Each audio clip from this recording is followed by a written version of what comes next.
Muy bien, entonces es una fuerza muy grande, ¿no? Venir de tantos territorios, ¿no? Donde realmente ligados a los sectores populares en estos sueños de cambio, de justicia, de transformación. Entonces eso es algo muy, muy poderoso, ¿no es así? Todos los que venimos a la reunión del día de hoy. Bueno, y bueno, los habíamos convocado, ¿no? Para poder compartir entre nosotros qué está pasando con el momento político actual, ¿no es así? ¿Cuáles son en realidad esas grandes preocupaciones que tenemos, pero también cuáles son las esperanzas, ¿no?, que tenemos frente a ese contexto? Y por otro lado también, ¿no?, plantear cuáles son los desafíos para los educadores y las educadoras populares aquí, ¿no es así? Bueno, aquí en Lima, pero indudablemente también en otras regiones, por supuesto, del Perú.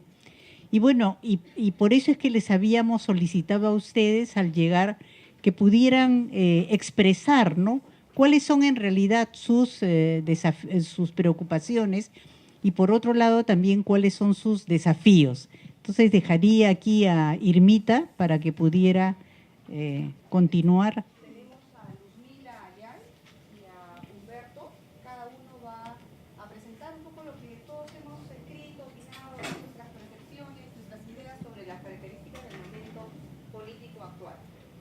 Luzmila, a ver si tiene Oscar.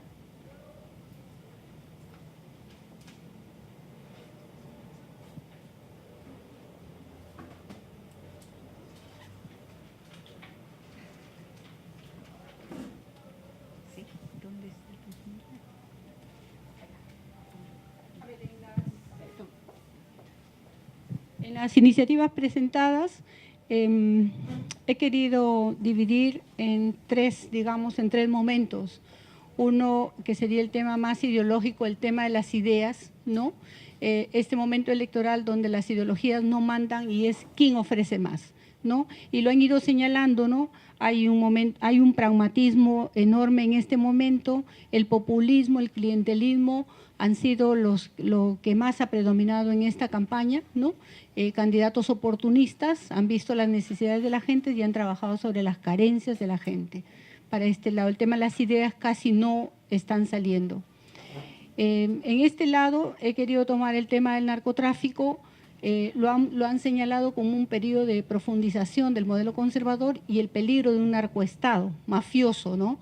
Ya tenemos información incluso de candidatos que han cimentado su campaña con dinero del narcotráfico, ¿no? Y también porque hay una crisis de valores en el país, hay un debilitamiento organizacional, ¿no? El otro lado, que tiene que ver con los partidos políticos. La falta de reflexión con los partidos políticos genera una confusión favorable a la derecha, ¿no? Un país dividido en dos grupos, la falta de conocimiento, todo un trabajo que no, una realidad que no ha sido trabajada por los partidos políticos, ¿no? También se está señalando que hay una nueva emoción, una nueva esperanza, un nuevo sueño en este tema de los partidos políticos, pero que también necesitamos trabajar este momento de institucionalizar lo que son los partidos políticos. Estas dos tarjetas las he puesto más bien como retos, porque nos están pidiendo evaluar a los candidatos en el tema del medio ambiente, ¿no?, en desarrollo sostenible, trabajar el tema electoral y los sectores populares, que los pondría más bien como desafíos para el tema de educación popular. He dividido en tres y espero que esté respondiendo a las iniciativas de los presentes.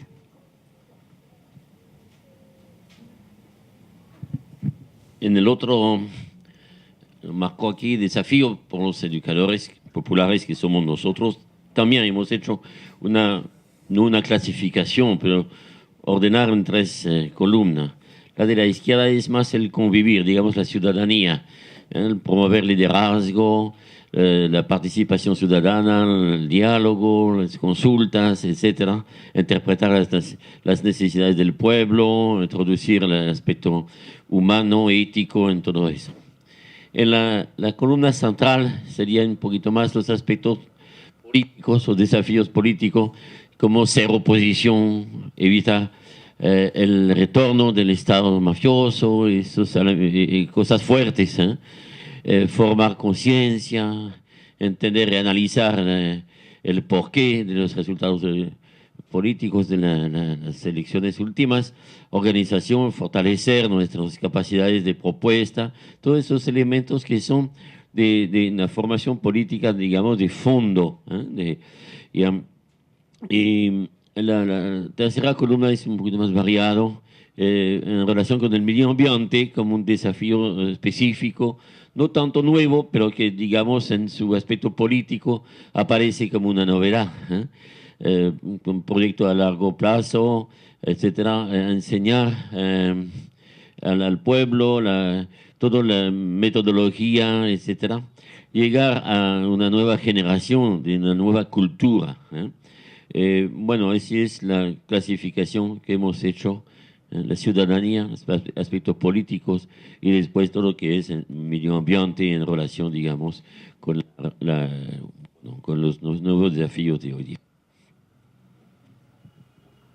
Luego de este recoger, ¿no?, nuestros saberes, nuestras experiencias, nuestras preocupaciones, análisis también, ¿no?, y desafíos, vamos a invitar tanto a Óscar como a Jaime para que también ellos puedan compartir, ¿no?, cuáles son las preocupaciones, las coincidencias o algunos aspectos también, ¿no?, de lo que acabamos de conversar. Óscar, por favor. Ok, muchas gracias. En realidad, lo que podríamos hacer para poder desarrollar de forma interesante y productiva este diálogo, tomando en cuenta los elementos que ustedes han colocado ahí en las tarjetas, a mí me gustaría provocar con 5 ideas que nos puedan servir como para enmarcar una discusión sobre este tema del momento que vivimos y cuáles son los desafíos para la educación popular. Y bueno, les quería compartir que viniendo de Centroamérica en este momento al Perú, pues me reafirmo en esa idea que decía José María Arguedas cuando él decía que el Perú es un país infinito para la creación. Y yo creo que siempre estamos enfrentados, cada vez que yo vengo me encuentro con algo diferente, una nueva dinámica, nuevos retos, nuevos desafíos o viejos retos y desafíos que no han sido resueltos pero que están recolocados en una nueva situación. Y casi siempre pasa eso, o sea que hay como que es la obligación de reaprender el Perú cada vez que uno viene. Entonces, esta es una oportunidad para mí de aprendizaje y de diálogo. Entonces, desde una visión más global de lo que ocurre o cómo vemos la situación a nivel de América Latina y el Caribe, me gustaría proponerle estas 5 ideas. La primera, que es el esfuerzo que estamos tratando de hacer en el CEAL, que era el Consejo de Educación de Adultos de América Latina, y que aunque hemos mantenido la sigla, ahora le hemos llamado desde el 2012 Consejo de Educación Popular de América Latina y el Caribe, queriendo reforzar precisamente la idea de que estamos hablando de otra educación, de otra concepción de educación que no se restringe ni a la educación de personas adultas, ni al espacio no formal, ni a las ONGs. El CEAL durante mucho tiempo fue visto como una red de ONGs y aparentemente en los años 80 parecía que educación popular era lo que hacíamos las ONGs y una red de ONGs, pues eso era, digamos, la mayor articulación de la educación popular. Pero con el tiempo hemos ido descubriendo que efectivamente eso es una parte de los procesos de educación popular y que lo más importante no es el espacio institucional, sino que estamos hablando de un fenómeno histórico, sociopolítico, cultural, principalmente latinoamericano y caribeño, o sea, es una construcción desde nuestra propia historia, de educación popular como proceso de comprensión y transformación de la realidad existe en nuestra América pues hace muchísimos años. Desde Simón Rodríguez se empezó a hablar de la idea de tener procesos de educación popular que nos conviertan en sujetos protagonistas de la historia y particularmente que en la historia del movimiento obrero, cuando se crean las universidades populares, cuando se crean procesos de autoeducación obrera, ya se generan aquí en el Perú particularmente formas, procesos de educación popular Y esto es más fuerte a partir de la Revolución Cubana, el año 59, se abre en América Latina y el Caribe un nuevo ciclo político. La Revolución Cubana no solamente es un acontecimiento político, sino que también es una ruptura epistemológica en la cultura política latinoamericana. A partir de la Revolución Cubana nos ponemos a pensar que es posible transformar nuestra realidad desde nuestra propia realidad. Es posible pensar nuestra realidad desde nuestra propia realidad sin importar moldes europeos o norteamericanos, de tal manera que se empieza a desarrollar a lo largo de los años 60, 70, particularmente con la influencia de Paulo Freire, la idea de una educación liberadora. Fíjense que Paulo Freire nunca habla de educación popular, él habla desde el inicio de una educación liberadora, en un primer momento vinculado a lo que se llama la concientización. Después Paulo Freire deja de usar la palabra concientización porque dice que ha perdido todo el sentido original con el que él la creó y dice yo no quiero seguir usando este término que como término está diciendo todo lo contrario a lo que queríamos generar, que era la capacidad de ser sujeto de la gente, y ahora se convierte en que hasta un banco hace concientización de sus clientes para que ahorren, etcétera, ¿no? Y que luego, si seguimos la trayectoria de la historia latinoamericana, vamos a ver siempre que los procesos sociales, políticos, organizativos, han estado acompañados de alguna manera de procesos de educación popular. Es decir, la necesidad de construir teoría y de construir propuestas para el futuro a partir de las prácticas sociales y políticas.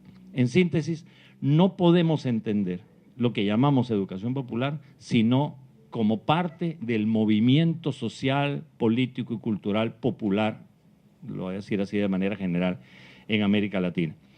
Y en ese sentido, yo creo que no se puede hablar tanto de la educación popular. A mí a veces me suena ya como si fuera una sola cosa. En algún tiempo, incluso en el CEAL, decía, la educación popular latinoamericana tiene tal desafío. Sí, pero en Argentina estaban luchando contra la dictadura, en Chile estaban tratando de empezar a construir la democracia, y en Centroamérica nosotros estábamos en un gobierno revolucionario sandinista que decía que quería hacer una política pública de educación popular y el Ministerio de Educación debería ser un ministerio de educación popular.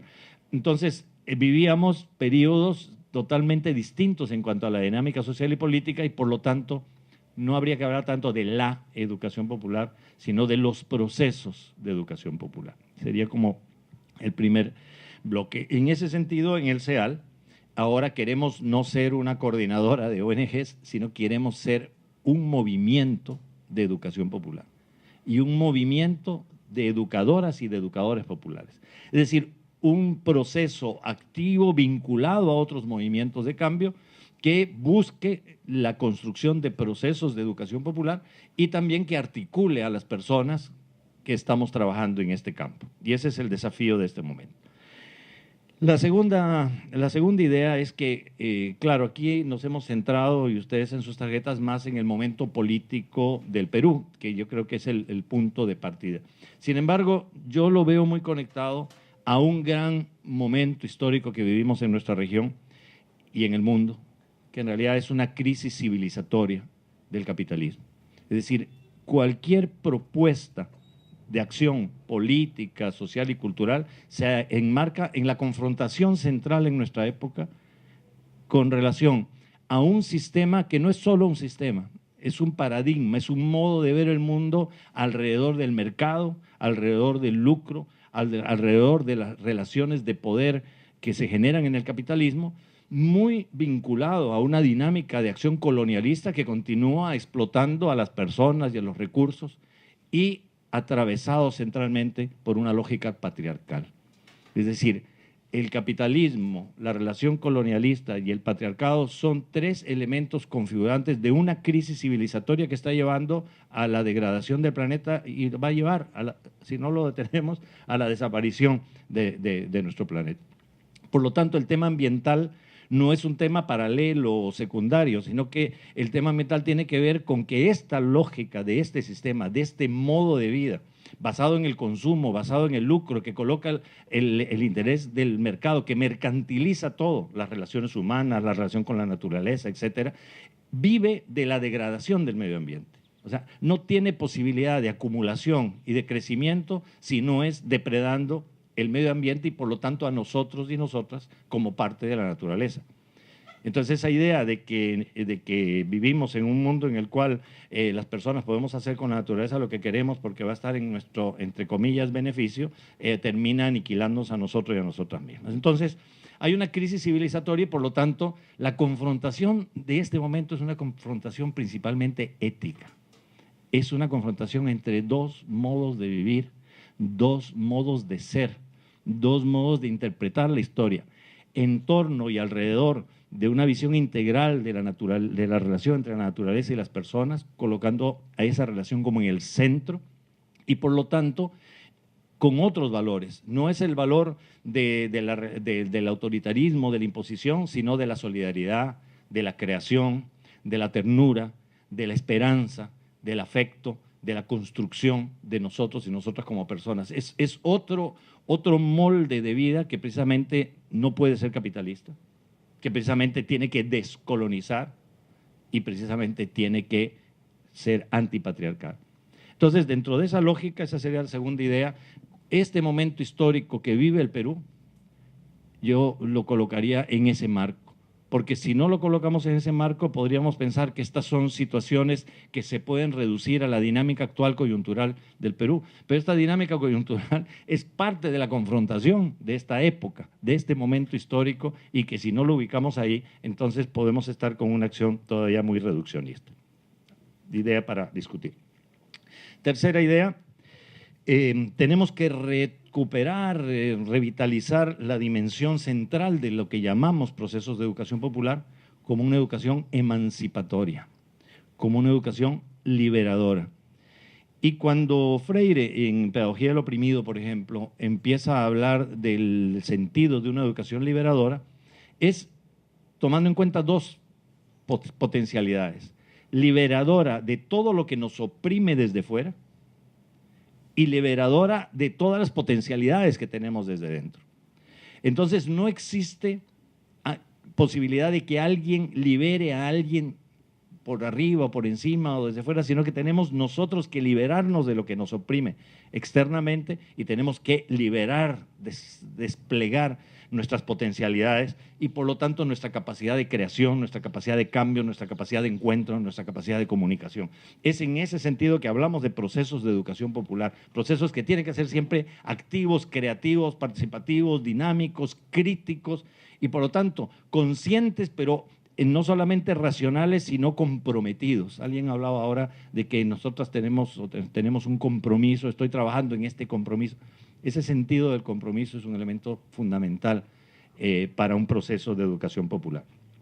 Pero resulta que hablamos de emancipación y por lo tanto hablamos de cambio, de transformación. Queremos cambiar el sistema, queremos cambiar la manera de pensar, queremos cambiar este contexto que nos está oprimiendo. Pero cuando hablamos de cambio tenemos siempre que tomar en cuenta los factores de resistencia al cambio. No existe posibilidades de cambio sino en tensión con los factores que están impidiendo o que quieren frenar ese proceso de transformación. Lo interesante es que a diferencia de algunas épocas anteriores, aquí mismo en el Perú que me tocó vivir esa lógica, los procesos de resistencia al cambio no están solo afuera de nosotros. O sea, nosotros somos la parte buena que queremos que las cosas cambien para bien y todos los que no quieren están afuera, son los otros, son los malos, etc. Sino que nosotros y nosotras somos también resistentes al cambio. O sea, en el fondo podemos ser factores que retrasan los procesos de transformación porque formamos parte de la lógica del sistema. Entonces, reproducimos el sistema, lo reproducimos a través de formas pues enormemente sutiles, o sea, están los parches aliviadores de la conciencia ecológica, o sea, yo uso bolsas reciclables, y sí, pero sigo usando bolsas. ¿No?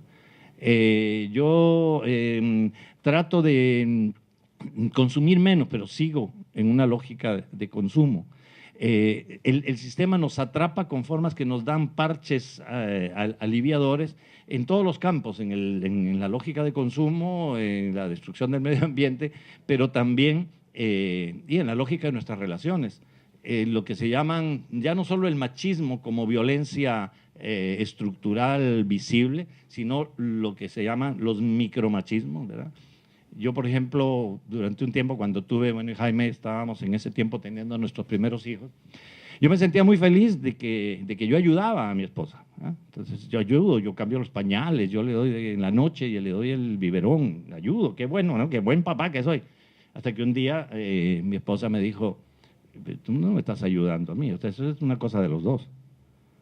O sea, pero el feliz que ayuda en el fondo está escondiendo una diversidad, una opresión de género muy sutil, que encima todavía le hace sentir o nos hace sentir como muy satisfechos. Entonces el problema de los micromachismos, los parches aliviadores con los cuales no enfrentamos la lógica del sistema, seguimos atrapados dentro de la lógica del sistema, y la acción en lo inmediato. O sea, este problema de no ver que cada cosa que hacemos tiene un impacto en el largo plazo y que los desafíos de largo plazo se resuelven ahora, en las cosas que hacemos ahora.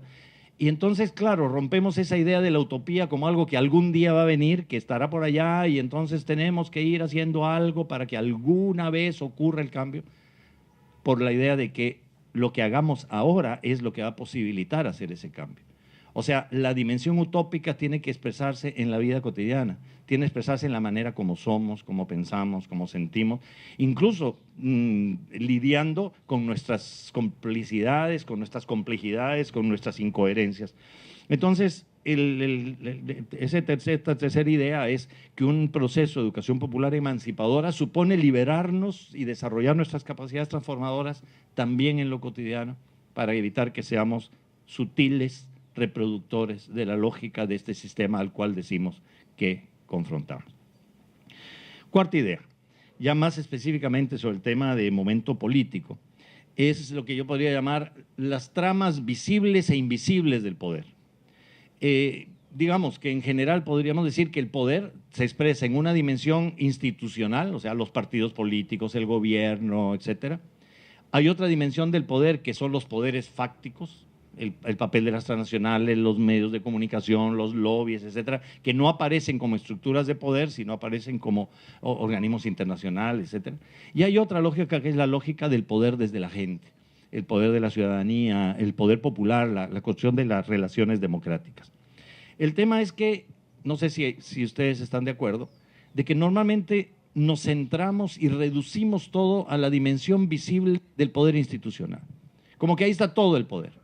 Entonces resulta que yo trabajé en Nicaragua durante los primeros 10 años de la Revolución Sandinista y se hicieron muchos procesos de educación popular, desarrollando poder popular, la reforma agraria, la participación de las mujeres, la participación de las personas en la gestión de los programas de salud, patatín, patatán. Resulta que se perdieron las elecciones en el año 90 y, ¿qué digo? Perdimos el poder. Y entonces decíamos nosotros, bueno, ¿y el poder de la gente, el poder que se construyó, para qué se hizo la revolución? ¿Solo para estar en el gobierno? Entonces, como queda todo reducido a si tengo más o menos candidatos, más o menos congresistas, más o menos, y no nos damos cuenta de que hay otras tramas de poder que pueden ser más decisivas, más importantes en la práctica, aunque eso no quiere decir, que no se me entienda mal, como que fuera irrelevante estar o no en el gobierno, pero no es suficiente estar en el gobierno. Y lo vemos en lo que ha ocurrido en América Latina a partir del 98, el primer triunfo de Chávez y luego todo el proceso que se generó del llamado el ciclo de los gobiernos progresistas o los gobiernos de cambio en Argentina, en Uruguay, en Brasil, en Bolivia, más o menos en Chile, etcétera, en los cuales el haber conquistado un espacio de gobierno parecía que eso era, bueno, ahora tenemos el poder. Y eso ha causado, y ahora estamos haciendo un análisis crítico, estamos compartiendo con mucha gente un análisis crítico diciendo, bueno, al haber tomado el poder formal del Estado, primero hubo gente de los movimientos, organizaciones sociales que pasó a ser funcionario público. Y al ser funcionario público entró en la lógica de reproducción del sistema estatal y por lo tanto se fue alejando cada vez más de su pertenencia como movimiento social, contestatario, propositivo, etcétera. Segundo, hubo gente que dijo, bueno, ahora ya está el gobierno ahí está Evo, pues que Evo resuelva, pues ya, y nosotros aquí esperamos a que nos lo hagan. Ay, qué lindo, nos hicieron casas, ay, qué lindo que nos hicieron acá, uy, hicieron esto mal. Entonces, al final, es una cesión, estamos cediendo la decisión del poder a la estructura institucional y perdemos nuestras potencialidades. Y uno de los elementos, digamos, de esto que podríamos llamar transferencia de recursos y no transferencia de la gestión, pareciera que es uno de los elementos que ha marcado particularmente en el caso de Argentina, en el caso de Brasil, en el caso de Venezuela, el desmembramiento, la debilitación de la organización social.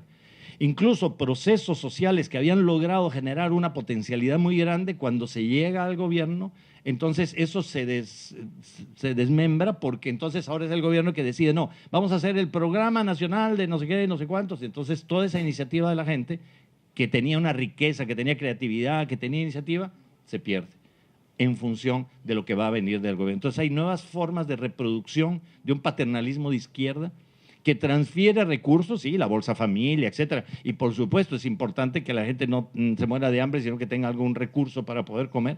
Pero si no desarrolla la transferencia de la capacidad de gestión, esa transferencia de recursos termina siendo darme más elementos para entrar en la lógica del consumo, pero no en la lógica de una gestión social diferente. Entonces, ahí hay un desafío muy grande para la relación entre organizaciones sociales y gobierno, para lo que significa la relación entre partidos políticos y movimiento social. Y si una de las muchas enseñanzas que tenemos que sacar de estas 2 décadas en América Latina es que es esencial y fundamental para cualquier proceso de cambio la dinamización y la autonomía de los movimientos sociales y la relación crítica con los espacios de gobierno. Entonces, yo contaba el otro día que estuve aquí en un evento, una experiencia que pasó en Costa Rica, que la izquierda, con un fenómeno parecido a lo que ha pasado acá, pasamos a tener de un diputado 9 en una asamblea legislativa de 56. Entonces fue un salto muy grande, digamos, en cuanto a eso. No resolvió las diferencias que había entre los 9 candidatos que venían diputados de la izquierda, generó un nuevo proceso desde esa función, pero surgió una idea que era muy potente. Vamos a crear las oficinas o los espacios del diputado o la diputada 57, que en el Perú sería el 131, digamos, ¿no? Es decir, que aquellas personas que hemos elegido a determinada persona para que esté en el Parlamento, para que nos pueda representar, aquí vamos a mantener vigilancia, control, propuesta, o sea, todo el dinamismo que supuestamente permitió generar una propuesta política que esta persona representa. O sea, darle fuerza y contenido a la representatividad y control y diálogo y por lo tanto exigencia de rendición de cuentas para romper esta idea de que, bueno, ya la persona fue elegida, ahora se va en el Parlamento y a ver qué hace y algún día nos contará lo que pasó. En El Salvador pasó mucho eso. La primera vez que gente del FMLN asumió su cargo como diputado, 2 años después ya no regresaba ni siquiera a sus comunidades.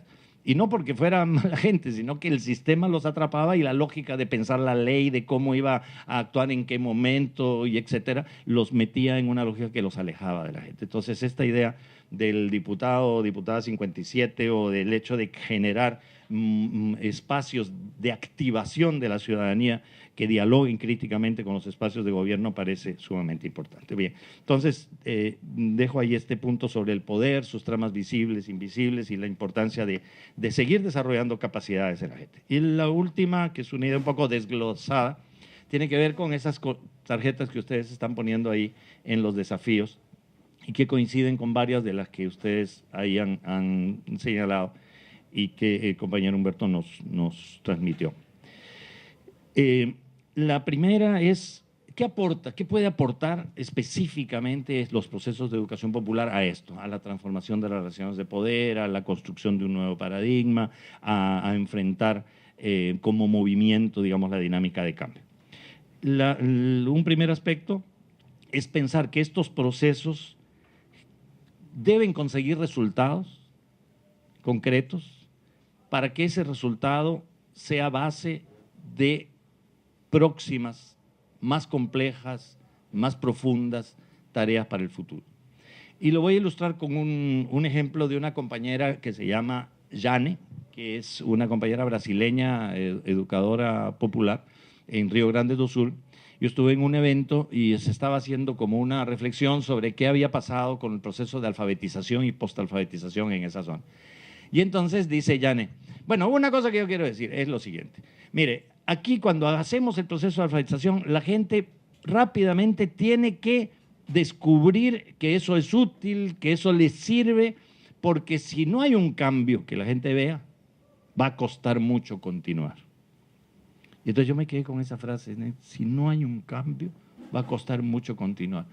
O sea, ella estaba haciendo una reflexión filosófica sobre la relación entre la continuidad y el cambio como factor de continuidad. ¿Por qué? Porque era lo que permitía que la persona continuara construyendo en el proceso. Segundo, me puse a pensar, bueno, ella entonces nos está planteando la importancia de que nos podamos colocar metas concretas que nos coloquen en un nivel para poder hacer después otras cosas. Y ahí vino a la mente esta idea de Paulo Freire, cuando él habla de que los procesos de educación liberadora deben construir inéditos viables. Entonces Freire dice, bueno, ante una situación problemática, difícil, compleja, que uno quisiera cambiar radicalmente, tenemos que construir un inédito viable, es decir, algo que ahora no ocurre, pero que es viable que podamos hacer que ocurra, para que cuando eso ocurra podamos estar en condiciones de hacer lo que ahora no podemos hacer. Que no es lo mismo que pensar en una tesis gradualista, sino es el proceso de construir capacidades para poder entonces imaginar un futuro diferente. Entonces, tenemos a veces un voluntarismo muy grande, queremos cambiar muchísimas cosas, tenemos esta dimensión utópica, pero bueno, ¿qué significa esto hoy ahora para que ahora podamos hacer algo que nos va a permitir poder hacer después más cosas? Entonces, este tema de la construcción, de lo inédito viable, de construir saldos que nos permitan dar saltos más importantes, más cualitativos, digamos, es fundamental. Pero además, yo creo que la compañera Yane, una tercera cosa que nos decía era que es posible cambiar. Y también ahí coincide con una idea muy importante de Freire. Dice que el cambio es difícil, pero es posible si nos enrumbamos en una lógica de cambio. Porque, querrámoslo o no, hay una mentalidad dominante que nos dice que no, este sistema no se puede cambiar, es que así es. Y así es en todo el mundo. Siempre ha habido corrupción, siempre se han robado todo. Siempre. Entonces sí, no importa, este hace un poquito menos, pues entonces vámonos con esto. Entonces la resignación, el fatalismo es precisamente lo que nos anula nuestra capacidad transformadora. Entonces creo que ahí el tema de la metodología de trabajo, el hecho de poder desarrollar procesos que permitan desarrollarnos capacidades para poder hacer más cosas es esencial. Y claro, cuando vemos que hay esos cambios y que somos capaces de cambiar, entonces nos proponemos que sí podemos ir más allá. Entonces esa cosa de que el voluntarismo no anule nuestras potencialidades actuales. Un otro aspecto dentro de esta idea de aporte de los procesos de educación popular es que no se trata que enseñamos de otra manera, no se trata que enseñamos con otras técnicas y hacemos dinámicas y hacemos ejercicios participativos y bonitos. Claro, siempre es mucho mejor eso que ejercicios pesados, aburridos, directivos. Sino que los procesos de educación popular no son tanto procesos de enseñanza, sino son procesos de generación de aprendizajes. Entonces, yo llego a un espacio como educador o educadora y en vez de preguntarme solamente qué es lo que yo voy a enseñar y matarme pensando en todo lo que yo voy a enseñarles, yo me podría plantear qué es lo que yo voy a aprender, qué es lo que yo quiero generar como aprendizaje. Y me coloco como aprendiz del proceso. Me coloco como una esponja abierto a lo que voy a aprender en cada momento. Entonces, el hecho educativo es un fenómeno, es un espacio, una posibilidad para mí también de aprender. Y no solamente en el cual yo voy a transmitir, a enseñar. Por supuesto que tenemos que enseñar, aportar lo que tenemos, pero eso que aportamos es parte de un proceso integral de aprendizaje del cual nosotras somos sujetos. Nos cambia totalmente el lugar de cómo miramos nuestro ser educador. O sea, yo soy educador porque aprendo, soy educador porque genero aprendizajes. Y Freire incluso dice en un momento, una educación liberadora genera las condiciones para que el aprendizaje sea posible. Entonces deberíamos decir, bueno, en este proceso social, político, en esta coyuntura, en este momento, ¿cuáles son las condiciones que podemos ayudar a generar para que el aprendizaje sea posible? Y también cuáles son las disposiciones subjetivas que podemos ayudar a generar para que el aprendizaje sea posible. Y si no tenemos nuestra disposición de aprender, no lo vamos a generar. O sea, si en el fondo yo sé la respuesta, o sea, yo puedo hacer mis técnicas y mis mecánicas, pero al final voy a venir con el rollo diciendo lo que yo creo que es para que la gente se lo aprenda. O sea, me va a salir, se me escapa, aunque no lo diga. Yo tengo que tener honestamente la humildad y la disposición de saber que, y además lo interesante que es. O sea, no voy a ni a dar una charla para decirles a ellos todos los que yo estudié sobre no sé qué tema. No, yo voy a venir a participar en un proceso dialógico, crítico, donde yo voy a aprender. Y voy a salir tratando de pensar cuando terminó, ¿qué aprendí yo de esto? ¿Qué nuevos elementos recogí? Nos coloca emocionalmente, subjetivamente, éticamente en otra disposición. Y eso es lo que hace que la educación popular sea dialógica. Decía Freire también, aquí con Freire lo tenemos siempre muy metido, él dice que el diálogo en la educación liberadora no es algo técnico, es algo ontológico. O sea, nos hacemos personas en la medida en que dialogamos, que desarrollamos nuestra capacidad de escuchar, en la medida que tenemos sensibilidad sobre lo que ocurre, en la medida en que nos encontramos en la creación de condiciones y disposiciones para construir algo en conjunto. Por lo tanto, necesitamos desaprender, deconstruir, tenemos que desmitificar. O sea, hay una gran tarea de hasta desentornillar los cerebros, los tornillos que tenemos en la cabeza que muchas veces nos impiden pensar de forma más creativa porque ya nos han estructurado de manera aprisionadora. Dos penúltimas ideas. ¿Será? ¿Existe la dos penúltimas? Hay una. Hay que recrear. Dos penúltimas. Que la cosa no es tanto... Sí, no quiero tampoco decir para que podamos también tener, bueno, de manera muy importante, supuestamente esto es una provocación para el diálogo, ¿verdad? No se trata tanto, por lo tanto, de un asunto de ideas, de compartir ideas, sino se trata de construir identidades. Entonces pongamos atención a lo que nos enseñan los movimientos juveniles, la frescura que nos traen los movimientos artísticos, el movimiento ambientalista, ecologista en América Latina está creando una cantidad de formas de comunicación, de encuentro, de visión que no estábamos acostumbrados en nuestros discursos políticos, en nuestra manera de hacer política, y sobre todo el movimiento feminista. O sea, el movimiento feminista significa una de las más importantes revoluciones en nuestra manera de entendernos y de pensarnos como personas y de construir nuestras relaciones como personas. Por lo tanto, de construir esa lógica patriarcal, autoritaria, vertical, machista, por una lógica, un sentido solidario, tierno, sensible, que valora los elementos subjetivos, que genera relaciones equitativas, es fundamental. O sea, cuando hacemos eso, estamos desconstruyendo el sistema dentro de nosotros y nosotras.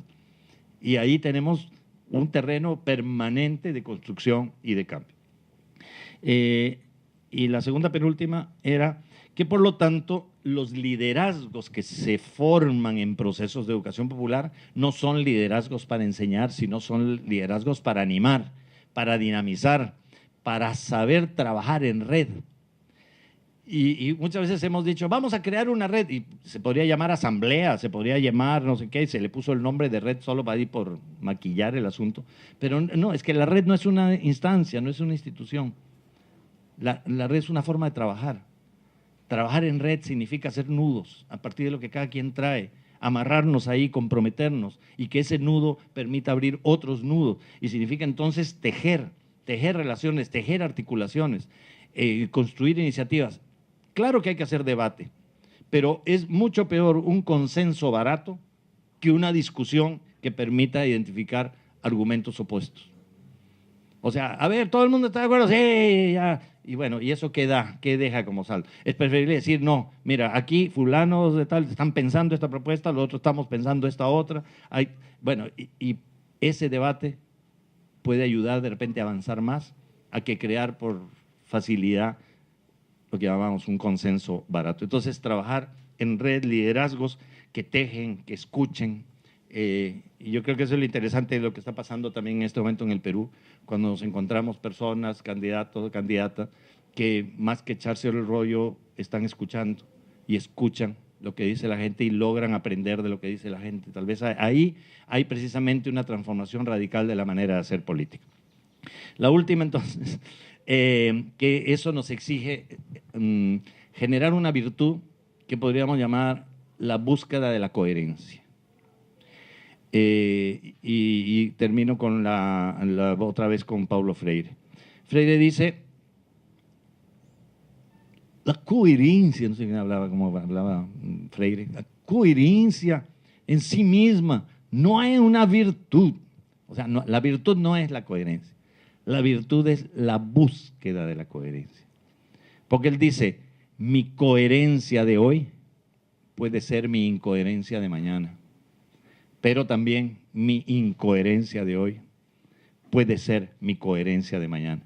Por lo tanto, en esa búsqueda de coherencia entre la teoría y la práctica, entre lo que decimos y lo que hacemos, entre lo que soñamos construir y lo que hoy podemos hacer, entre lo que vamos construyendo ahora para que eso dé base para algo diferente, en esa cotidianidad y en esa aspiración utópica es que se nos juega el sentido del futuro. Uno de los ejemplos más claros que tengo, y dejo ahora la palabra, es cuando empecé a trabajar en alfabetización en el CIPCA en el año 72, cuando era chiquitito, no era tan chiquito, pero bueno. Nos fuimos para allá y en Viduque, en Catacaos, fui a mi primer grupo de alfabetización. Y el primer día veo entrar a uno de los obreros agrícolas de la que era la hacienda que acababa de ser afectada por la reforma agraria y que estábamos ahí empezando nuestro proyecto de alfabetización con Vicente Santuc, Beto Portugal, Janet Flores y otras compañeros y compañeras. Y veo a un señor que entra con su sombrero, que se lo quita, y con un lápiz y un cuaderno que le habían dado ahí en la entrada. Era como un galerón donde estábamos, y con su lápiz así, viniendo para aprender a leer y escribir. Entonces empezamos las clases y lo primero que era conocernos, ver qué hacíamos, etcétera, y era hacer ejercicios de aprestamiento, porque trabajábamos con la letra script. Entonces era bolitas y palitos, porque la primera palabra generadora era palana, y entonces era pape, pipo, pula, lele. Pero primero había que hacer las bolitas para el aprestamiento. Entonces, bueno, a ver, compañero, vamos a hacer esto, entonces que la bolita, que no sé qué, el palito, a ver, vamos a hacer toda esta plana. Y entonces en un momento viene y me dice, ¿y cómo se escribe mi nombre? Y entonces le digo, bueno, ¿usted cómo se llama? Manuel Macalupú. Ok, entonces mire, entonces yo le pongo Manuel Macalupú. Y entonces, bueno, sigo ahí con el grupo, porque eran como 9, 10 personas, y en eso veo que él estaba ahí copiando ahí abajo. Entonces le digo, Manuel, sí, pero haga la bolita y el palito. Y él haciendo la... Eso fue un miércoles. Luego tuvimos el jueves. Y él todo el rato pasaba haciendo, yo, que don Manuel, que la bolita, que el palito, que la... Bueno, para no ser larga la historia. Entonces, ya el día lunes llega él con una gran sonrisa. Y le digo, ¿qué tal? ¿Cómo está? Bueno, bien. El sábado ya no puse mi huella para recibir mi pago, sino que puse mi nombre. Entonces, o sea, lo que aparentemente era leer y escribir, en realidad lo que quería era construirnos como personas, como ciudadanos, ciudadanas, como personas con un valor, y eso era lo más importante. Entonces, yo digo, cada cosita que hacemos, que aparentemente es una cosa muy puntual, en realidad tiene un sentido muy profundo que debemos descubrir porque está ahí, y es con el que debemos de impulsar las cosas que hacemos, aunque aparentemente parezcan muy, muy pequeñas. Gracias.